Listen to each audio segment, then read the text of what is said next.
Sharon Cunita, guest ng Circle of Star, at may naalala siya sa venue ng Circle of Star.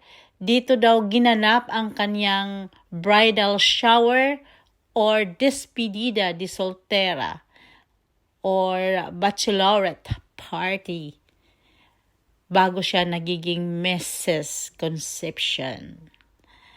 Tuwang-tuwa naman ang mga nanunood at talaga namang kinikilig sila. Nandun pa yung kilig.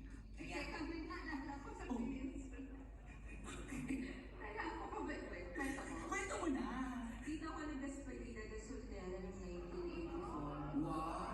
Bridal shower. Tapos kinasal ako, nang gabi dito rin ako ng wedding. Dito ka rin nadiligan. Parang ano yun eh. Parang napanaginipan ako. Pagising ko, parang masama ang loob ko. Ay, no. Ayan na natin, kalimutan na natin yun.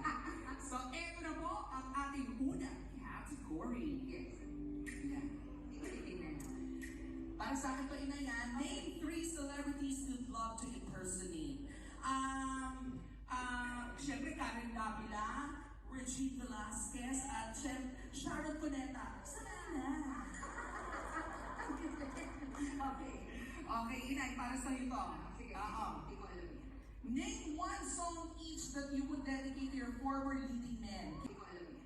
Name one song each that you would dedicate to your former leading men. Kay Gabby, Richard, and Robin. Sino yung una? Si Gabby. Hika ang inabot ko. Pilit sumabay sa'yo.